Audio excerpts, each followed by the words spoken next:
Eulogy for the life of the late Andrea Robinson.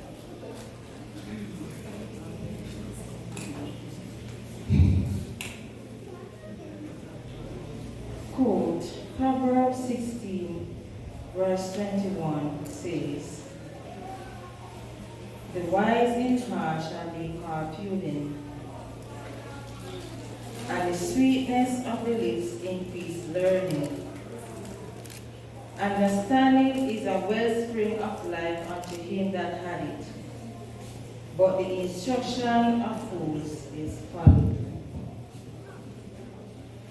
We gather here today in remembrance of a mother, sister, niece, cousin, friend, so that together we may acknowledge and share both our joy in the gift that her life was to us, and the pain that her passing bring. In sharing the joy and pain together today, we may learn the pain and remember more clearly the joy. On the 7th of January, 1978, on a Saturday morning, a beautiful baby girl was born at the Percy Junior Hospital to parents Daphne Robinson and Felix Robinson, now deceased.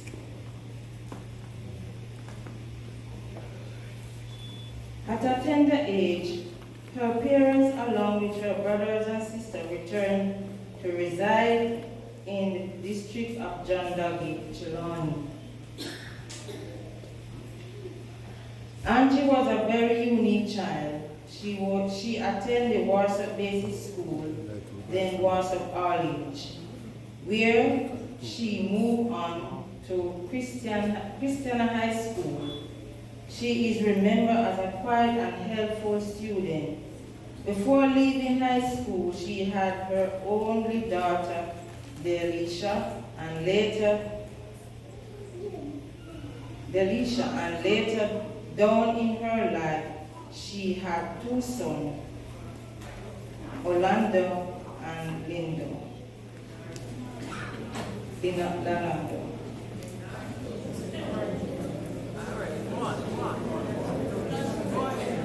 Leonardo.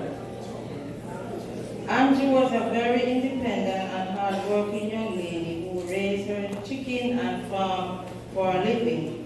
She was always willing to help others the best as she can. Many can confess to that, as you say, Angie, come here. She's not hesitant, and she is up and ready. She was always smiling and laughing. She took care of her mom, niece, nephew to the best of her ability, although they are not her birth child. Everywhere her mom,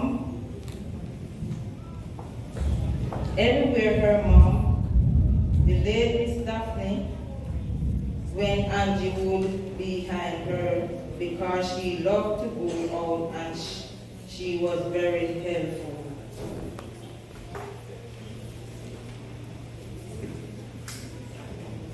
Faith is what your mom had taught through the midst of her sickness, and from ever since I have been around her. It is comforting to see so many families and friends here to celebrate my mom's life. There are so many thoughts, emotions, stories, and memories we can all probably recite about right now. At this moment, she was one of the most considerate, kind, hearted, and determined person I know. This is a time for everyone here, like me, her daughter, Dale, to remember her caring, loving, and generosity that was genuine experience firsthand. Every good fight, every good flight knows when to hang out their gloves. But there are times when hanging up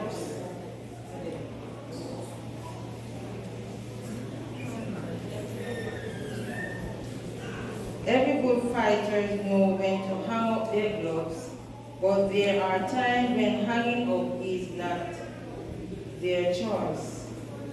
Angie fought long and hard in her short time, but on January 20 and June 14, 2022, the Lord said, "Come, it's time," and so the gloves were taken.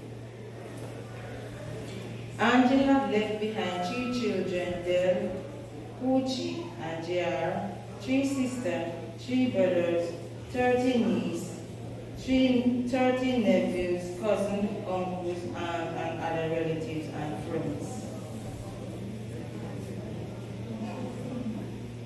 So the Lord goes to the beautiful garden and picks up flowers, and that flowers is Angie, because he saw that she couldn't bear it any longer. So he said, "My child, come with me. I am taking you home." And that's what he did. For the upright shall dwell in the land, and the perfect shall remain in it. It is hard to say goodbye. We wish that we had more time. Perhaps that during this time you were alive, we have spent more of time together. So sleep on, my dear, and take your rest.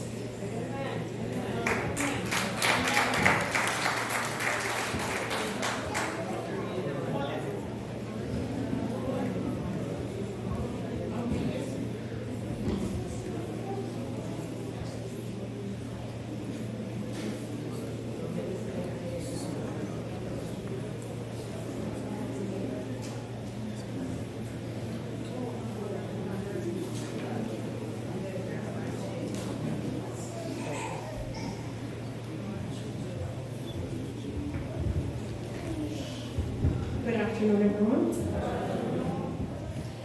I'll be reading the eulogy for Miss Daphne Lotus Robinson. Grandma, Mama, Daffo, Miss Daphne, as she was affectionately called by family, friends, and loved ones. On February 7th, 1948, Daphne Louise Morgan was born in Hibernia, a little district in Devon, Manchester. Daphne was the last of eight children born to parents Vivian and Francella Morgan. These included 5 girls and 3 boys. She went to Devon All-Age School and then to Cobbler Vocational Training Center, where she studied dressmaking. As a little girl, she attended Hibernia Seventh-day Adventist Church and was raised by her parents to be ambitious. The main reason she left for Kingston to complete her training and pursue her passion in search of a better life. In Kingston, she met and married the love of her life, Felix Robinson. The union produced 9 children, 5 girls and 4 boys: Junior, Richard, Anne-Marie, Juliet, Andrea, Kesno, Dion, Kevin, and Patricia. Being a country girl at heart, it wasn't long before she decided to relocate her family to her old community in Manchester. After a few years, she finally decided to settle in Trelawney. The couple liked to farm, and Daphne was always right by her husband's side. She was a good mother, a farmer, a wife, always taking care of her children and her husband. She was a disciplinarian, and a very outspoken woman who was not afraid to speak her mind. She also insisted that all her children attended church on Saturdays. She encouraged her children to remain in church and raise their families there because she believed the teaching and knowledge of God is very important in one's life. Daphne was very generous. She loved to cook and bake. Her puddings and soups were quite legendary, and everyone liked her cooking. At times, she could be seen making trips to Christiana, where she would buy ingredients and ground provisions to prepare her famous meals. You could often hear her say, "Man must know palm hungry belly," when she sent the food to the men working on her farm. Daphne became a widow after her spouse, Felix, passed away about 7 years ago. She grieved his passing for a long time and suffered much illness. Her strength and character were once again put to the test when she lost her daughter. Disappointed and devastated, Daphne seemed to have taken it to heart, and it wasn't very long after that she too made her transition from this earth. Her daughter Dion remembers her as being kind, caring, and full of love. Daphne died peacefully at home on the 8th July 2022 in the presence of a few of her children. She is survived by one brother, Vincent Morgan, 6 children, 29 grandchildren, and 2 great-grandchildren. Miss Daphne Louise Morgan Robinson, 1948 to 2022. She lived a good life. May her soul rest in peace.